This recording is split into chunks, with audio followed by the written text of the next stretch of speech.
Bae City. Ito yung papuntang ano na to, Manuyod na yung susunod. Dito na kami sa ano, sa papuntang Mabinay na nag-change kami ng plan.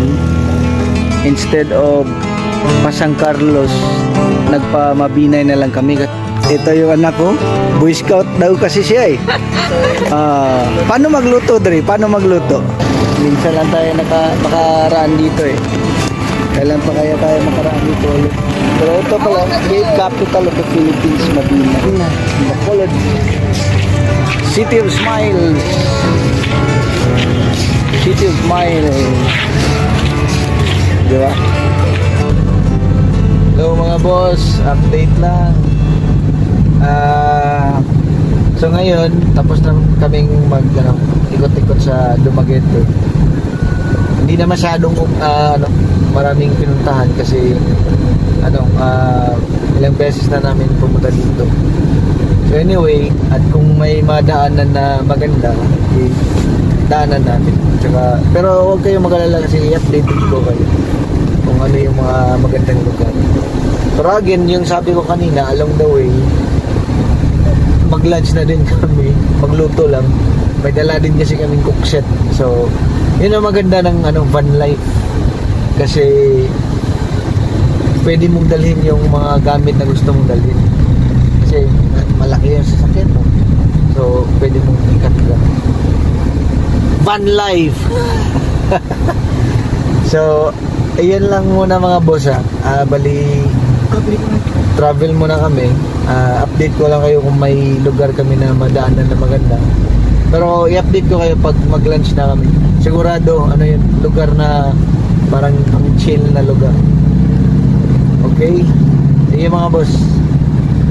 Sana na kayo tayo, Bae City. Ito yung Bae City, going pa rin tayo ng Dumaguete. Pumili lang kami ng ice dito sa 7-Eleven. Ito na, Bae City. Ito yung papuntang Manuyod na yung susunod. Dito na kami sa sa papuntang Mabinay na nag-change kami ng plan. Instead of Pasang Carlos, nagpa-Mabinay na lang kami kasi kanina nakita namin na yung yung karamihan ng sasakyan papuntang Mabinay. At may mga bus din, Bihire, papuntang Mabinay, Bacolod. So, ibig sabihin, doon ang mas malapit kaysa San Carlos. Tinignan ko rin sa Google ulit.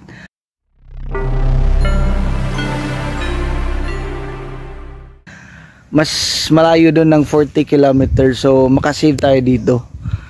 Ngayon, nagluto muna kami sa gilid ng daan. Ito yung asawa ko, hindi na daw kaya, gutom na eh. Kaya naghanap na lang kami ng mapasilungan at luto na agad, gutom na eh. Basta ganyan talaga yan mga boss, pag nagbabiyahe tayo, Boy Scout din, lalabas talaga yung pagka Boy Scout natin. Kaya lunch muna kami dito. Luto lang muna kami saglit, tas kain na. Tas diretso na naman. Mga nasa 3 oras pa eh. Bangs, ilang oras pa? Ay, yan, dapat i-update mo lahat kung yung gaano kalayo para ma-prepare din nila yung sarili nila. So anyway, prepare muna kami mga boss tapos kain lang.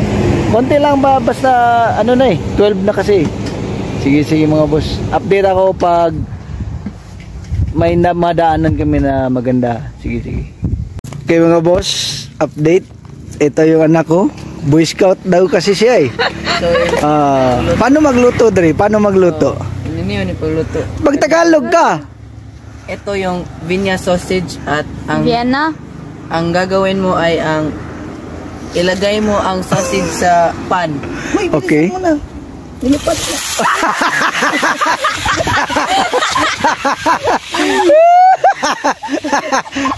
Ano nangyari?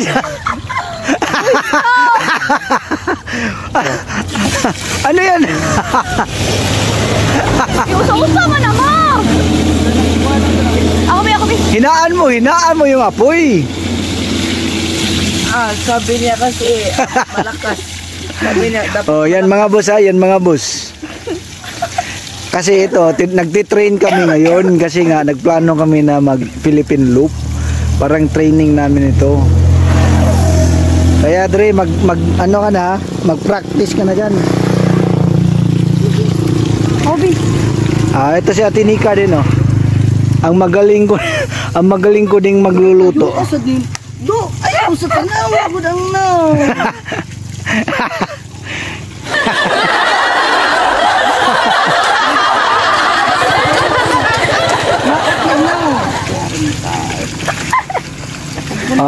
Nag-take over na si Mama. Nag-take over. Kasi Ate Nika kaya, si Ate Nika. Ikaw Ate Nika, marunong ka Ate Nika? Go. Sige na, sige na. Si Ate Nika kung marunong ba. Tingnan natin si Ate Nika kung marunong ba.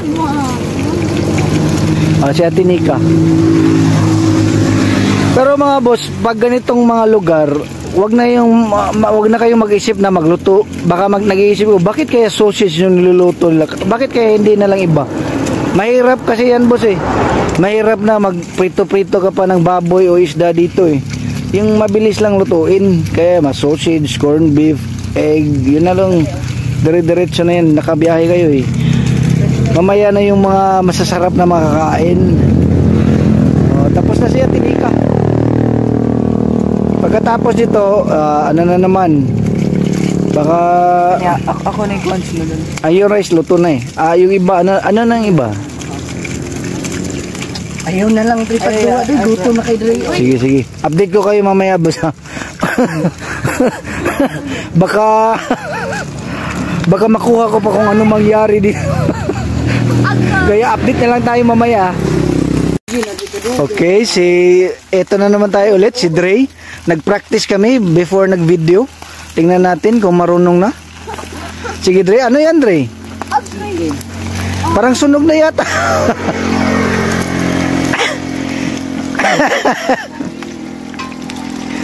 Ayan. Boy Scout to eh, Boy Scout. Laking Boy Scout to eh. Ayan.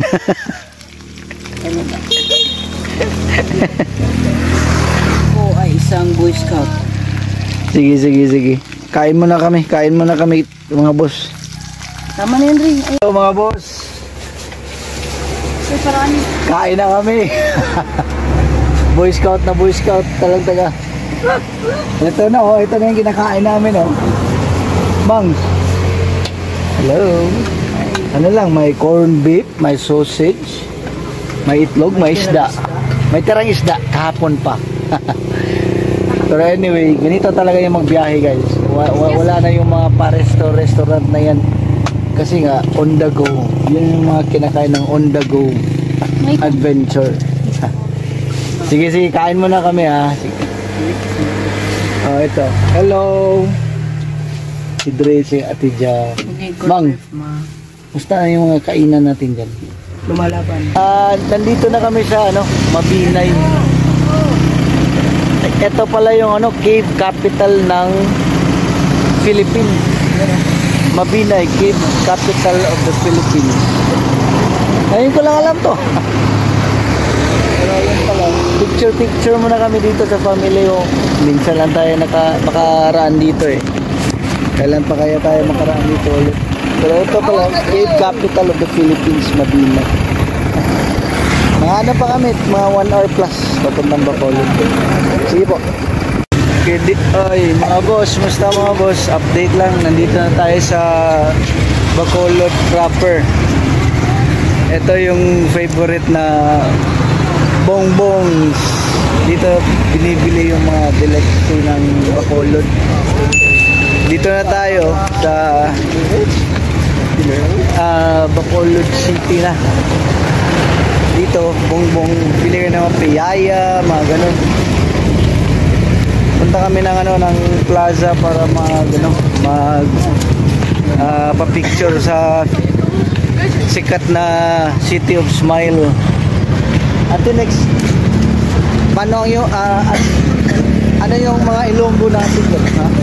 Mga Ilonggo na, dito pala mga boss, Ilonggo yung lingwahe, hindi na Bisaya. Nika. Kaya ito yung ano, plaza nila, plaza. Wait lang ha. Plaza tayo, plaza. Dito tayo sa ano, sa plaza ng Bacolod. Ito yung ano, pinaka ano nila, pasyalan ng mga taga rito. Mang, ito yung ano, Bacolod. Nak, basta yung Bacolod. Ha? Gilang. Gilang. Gilang. Wala nang mga ano dito eh, wala nang mga beside. So dito na tayo sa loob sa Bacolod City of Smiles. Ito yung ano, ito yung popular nila, City of Smiles. Yan oh. Bacolod. Bacolod everyone. Bacolod City of Smiles. City of Smiles. Di ba? Sige, sige. Picture muna kami dito. Tayo. Saan yung punta? Mga t-shirt daw. Oh, ito oh, may ano pa, mascara designs ng Bacolod. Ito yung ano, cathedral ng Bacolod, cathedral.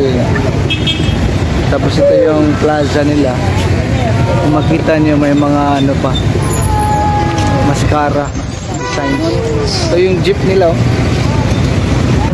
Okay, hello mga boss. So katatapos lang namin kumain ng pananghalian. Pumunta kami sa ano, sa Manukan Country. 'Yun yung sikat na kainan dito. Hindi na kami nakapag ano, hindi na ako naka-video kasi maulan sa ano, Bacolod.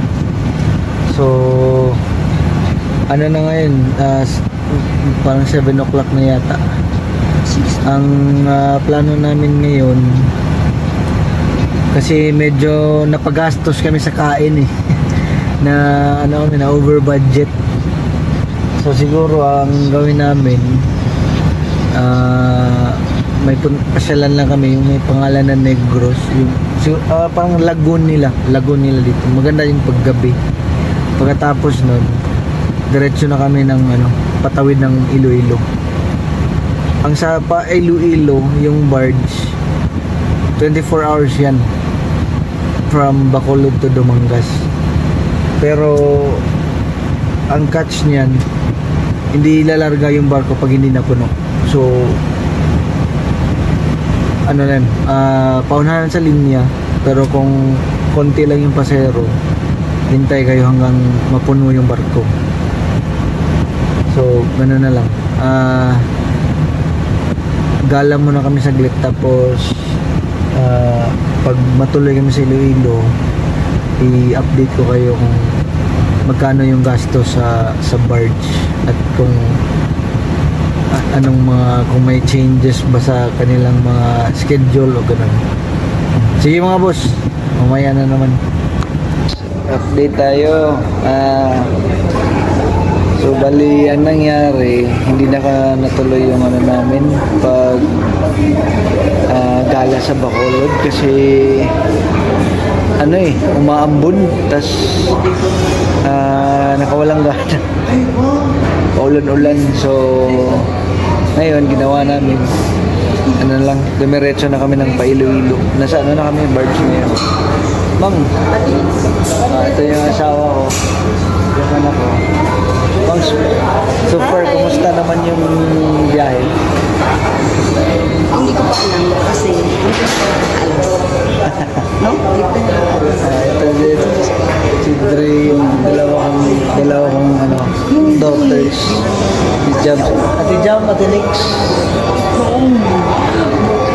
So, pala ito yung barge na sasakyan mo. Yung sasakyan, kung may dala ko sasakyan, so sa baba, bali yung bayad 1,000 per head.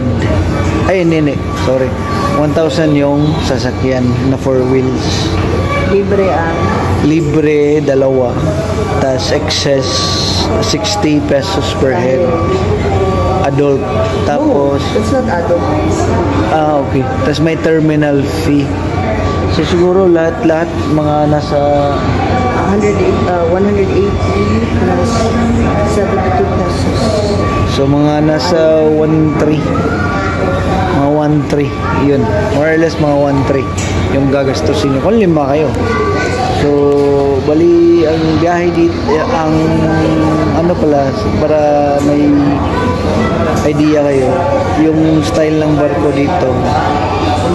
Bali, first come first serve, palista ka ng quote, kuha ka ng number, pagdating sa pier, tsaka wait ka lang natawagin. 24 hours yung barko dito, so walang problema. Pero ano, 24 hours pero dapat punuin yung barko. So kung number mo na, sakay ka na, tapos hindi pa punuin yung barko, hintay pa kayo hanggang mapuno. So ano, ganun. 2 hours yung pinakabiyahe. So okay naman yun yung lugar. Aircon dito, malamig. So tulog ka na lang muna. So, yun na lang muna mga boss ha. Tulog muna ako. Tulog na kami dito.